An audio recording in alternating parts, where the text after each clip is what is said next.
पुढच्या बातमीकडे. तुकाराम मुंढे यांनी अन्न व औषध प्रशासन विभागाचा कारभार हाती घेतल्यानंतर राज्यभरात भेसळ विरोधी कारवाईचा धडाका सुरू झालाय. या मोहिमेचा सकारात्मक परिणाम आता ग्रामीण भागातील पारंपरिक व्यवसायांवर दिसून येतोय.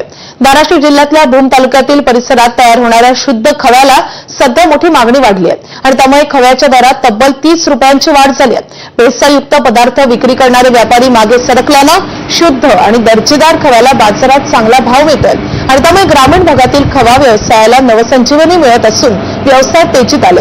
या भागातून दररोज जवळपास 30 ते 40 टन खवा विविध शहरांकडे पाठवला जातो आणि त्यामुळे मुंढेंच्या विभागानं केलेल्या कारवाईवर व्यावसायिकांनी समाधान व्यक्त केलं आहे.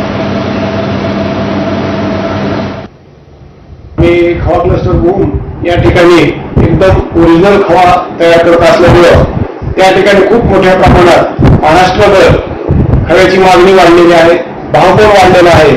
दूध उत्पादकांमध्येही या ठिकाणी सध्या समाधान व्यक्त झालं जात आहे की भविष्यामध्ये खूप दुधाला चांगले भाव येतील, खवा आणि पेढ्याला चांगले दिवस येतील आणि असंच जर हे तपासचक्र चालू राहिलं तर नक्कीच महाराष्ट्रात दूध उत्पादकात खवा आणि पेढ्यामध्ये खूप मोठ्या प्रमाणात क्रांती होईल. या बातम्यांसोबतच या बुलेटिनमध्ये वेळ झाली. येथेच थांबण्याची. थोड्याच वेळात प्रज्ञासोबत पुढचे महत्त्वाचे अपडेट्स पाहत राहा एबीपी माझा.